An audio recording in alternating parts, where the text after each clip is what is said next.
Y seguimos en este programa especial recorriendo los primeros 150 días del Papa Francisco.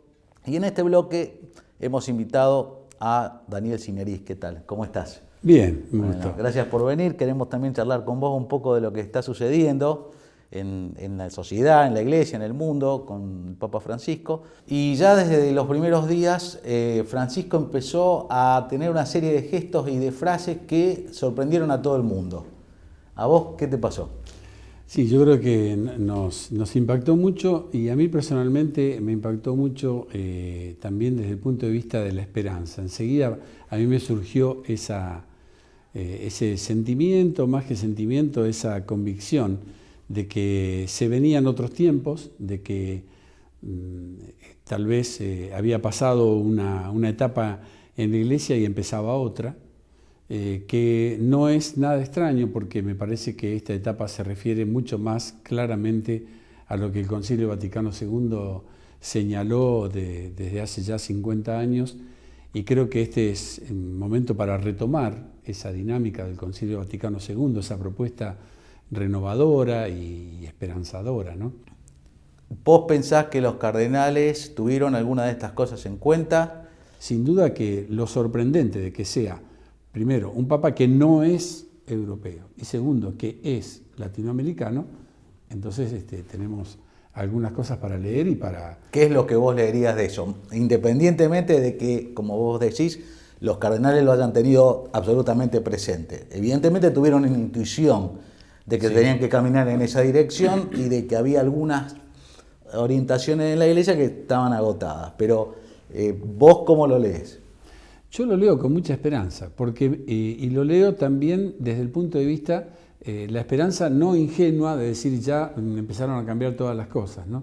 Si yo me conformaría con que este Papa iniciara un proceso de volver sanamente, ¿no? Porque a veces volver no es tan positivo, pero sí volver a leer, o a tomar la fuente de lo que el Concilio Vaticano II puso en movimiento.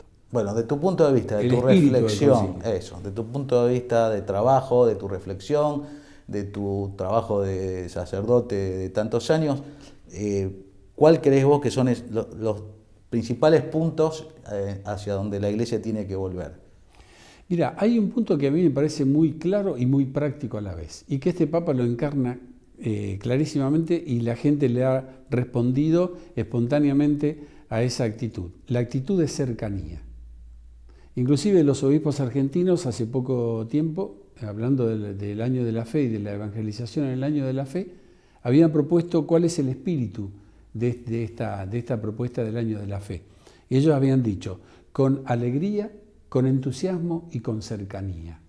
O sea, esta sería como la impronta que en este caso el Papa refleja claramente en su manera de moverse, sin estudiar nada y sin preparar nada, así como es. Entonces, esta cuestión de cercanía, que viajaba en el subte, que iba a las villas, que estaba con la gente, que podía hablar el lenguaje de la gente, me parece que esta es la impronta que hace a una iglesia más encarnada, más en contacto. Yo me imagino que Jesús tenía esa capacidad, ¿no?, de hacer cercano lo que parece tan misterioso y tan extraño, ¿no? Bueno, ¿y cómo pensás que esto impacta en concreto, por ejemplo, en la gente de Rosario, en la gente del barrio donde vos trabajás? Hay algo muy importante, que de alguna manera esto reivindica, o sea, la figura, la manera, el mensaje del Papa y la propuesta que hace el Papa reivindica muchas de las cosas que la gente ha vivido. Por ejemplo, la gente de mi comunidad es gente que ha participado en distintas experiencias misioneras. Y esto que el Papa propone de acercarse, de salir, para ellos no es una gran novedad, es una experiencia. Entonces, en este momento estamos plasmando la posibilidad de una salida que ya la veníamos pensando antes de la visita del Papa a Brasil. Ya veníamos trabajando un poco entre nosotros la necesidad de abrirnos otra vez al barrio, pero a partir de esa experiencia ya vivida por la gente, en un contexto distinto, porque estamos viviendo situaciones muy distintas, hay mucha violencia. Por lo tanto, el mensaje más que nada va a ser un acercarse para escuchar, ver qué le pasa a la gente, cómo siente lo que está pasando, y de alguna manera acompañar, ¿no?, un proceso también de buscar cierta fortalecimiento, cierta confianza, de restablecer en alguna medida la confianza, ¿no? ¿Cómo lees los sucesos en concreto de todas estas cosas tan tristes que han pasado en Rosario, estas catástrofes, estos incidentes? Bueno, hay algo muy importante que a mí me parece que es una lectura que nosotros hicimos cuando la inundación en el 2007 en el barrio, ¿no? Y que hay que pasar de la cultura de la conquista, que significa justamente arremeter con todo, con la naturaleza, llevar todo este progreso científico, tecnológico, que nos ha llevado también a muchas cosas muy importantes que ha logrado la humanidad, pero que todo eso tiene un límite. Y el límite es el cuidado, la necesidad del cuidado. O sea, el progreso, el avance, ha llevado muchas veces al atropello y al descuido. En este momento yo considero que hay una cosa muy fuerte, que es no solamente el descuido, sino también el desprecio a la vida. Porque la mayoría de los edificios de la ciudad de Rosario no están controlados. Nosotros hemos perdido la capacidad de controlar y por lo tanto eso nos pone permanentemente en situación de riesgo ante la muerte. Es decir, estamos en una situación de riesgo. ¿Por qué? Porque los intereses económicos sobrepasan, están por encima de las necesidades y de la realidad de las personas y de la gente. O sea, hemos superpuesto, como decía Monseñor Saspe, en la bolsa de la vida, cuando crecen los intereses, bajan los valores. Entonces yo creo que es un momento de un punto de inflexión para recomponer el valor de la vida y el cuidado de la vida como responsabilidad de todos. Un periodista decía hace un rato que ahora la mirada está puesta en la justicia.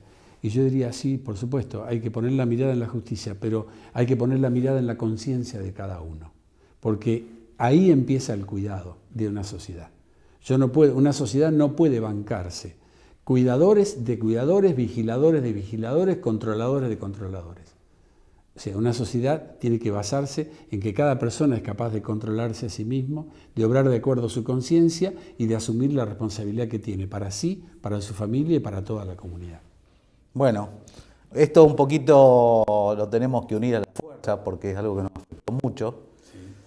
Pero creo que esta presencia del Papa Francisco que nos trae como este aire de esperanza, como que también nos reivindica a aquellos que han venido trabajando todos estos años en una actitud más de servicio y de cercanía y se siente como renovados y fortalecidos.